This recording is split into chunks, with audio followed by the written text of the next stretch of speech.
Hi everyone, it's Orange Tech here. Today we are diving into the iPadOS 26, the brand new update that's giving the iPad a major facelift. Apple's calling this the future of multitasking, but is it really? Or is it one of those updates that feels super exciting in the first week and then you forget it even happened?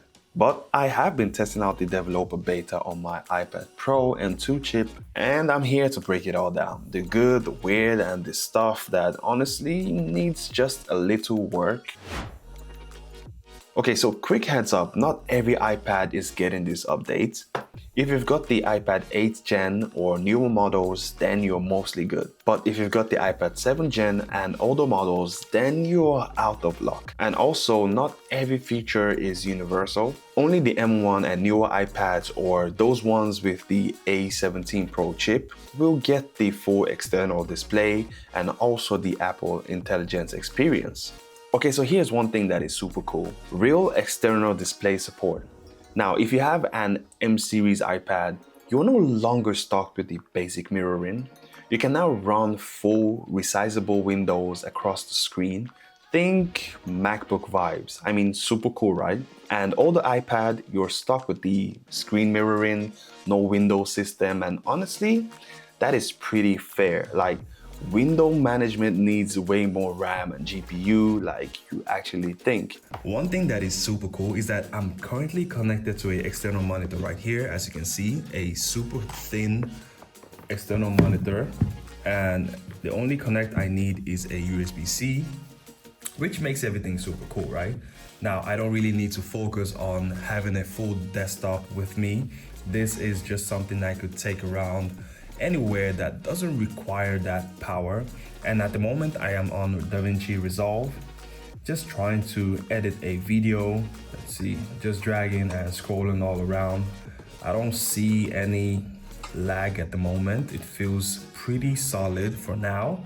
And what is super cool is that I can easily either go into files or just collect any photo, video, it doesn't matter what I want from here.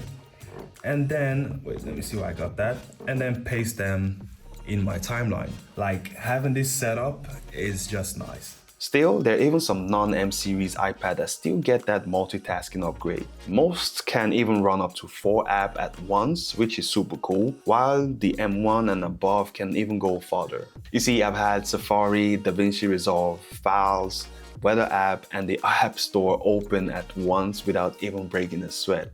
Okay, so something else I really like on the photos is how you could create spatial scenes, like this cool feature that creates that 3D effect, and it just looks super cool. Now you can also add this as a wallpaper.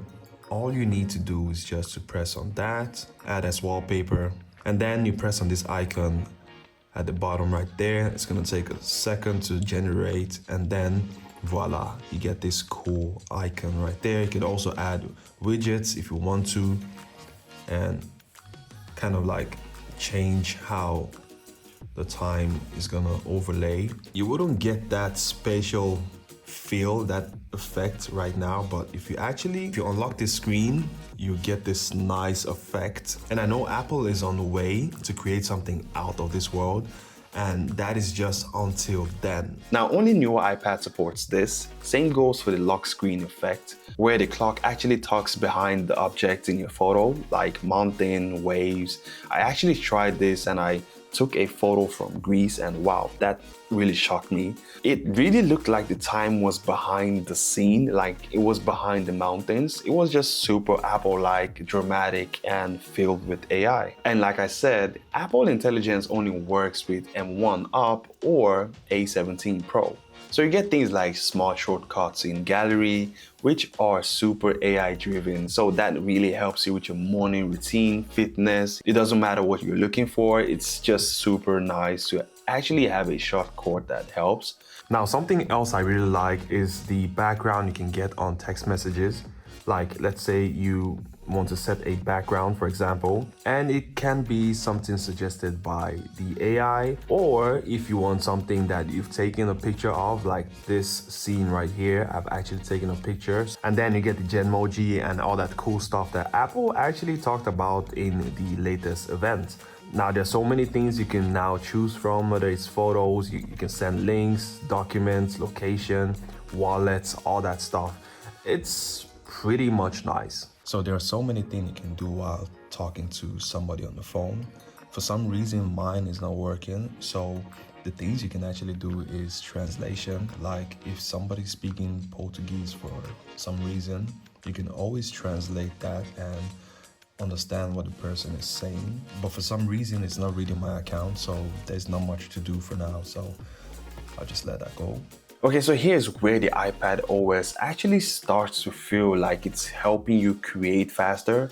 It's not about Final Cut anymore. I'm speaking mostly more about CapCut, DaVinci Resolve, even just working between files, notes, and photos. Everything feels way more smoother now. As well is that you can watch something like YouTube on this screen, and you can also write a script if that's something you want. So you could just get a basic inspiration while you're writing your script, which many people might find fancy, and I actually like this setup. And you even got proper windowing now, so you're not fighting the system.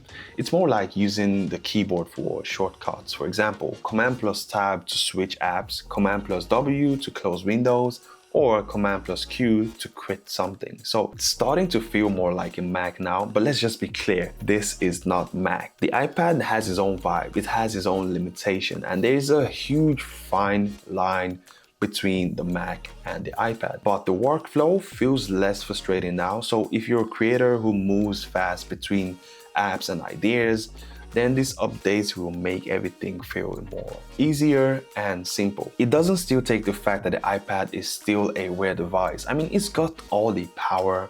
You get the M2 chip, the M4 chip, the M3. It's super nice. Display is super nice. You get Apple Pencil support, which is super great for the iPad. I don't really think you need that much, especially when you're traveling. Like the iPad will be for creators and for travelers. So if you have the iPad, you have an Apple Pen, you have a Magic Keyboard, and you have an external display, I mean, you are pretty much good. But where it starts to fall short is the app ecosystem. Like, yeah, we've got Procreate, we've got GoodNotes, that crushes it. But a lot of other apps is just too much. Like they feel super stretched from the iPhone apps to the iPad, which doesn't really have any thoughts and, you know, any design to it. And that's where the iPad feels a little bit stuck. Like powerful hardware, but the software doesn't really always rise to meet it. Like there are so many things that needs to evolve when it comes to apps on the iPad. In my case, that's what I think. So it depends on who you are. The iPad is either your favorite device ever, or something you just use for Netflix or CoComelon. So yeah, in this case, what I think about the iPad OS 26, well, for now, it's a win. It doesn't really fix anything, but it makes the iPad way more usable, especially if you're someone who creates, multitask, or just want to get a real work done on a portable device. It's super good. But it also reminds me of how far the iPad has to go. Like, it's getting closer, but it's still not quite there yet. So if you already have an iPad, especially an M1 or M2 model, this update absolutely makes it more worth picking up again.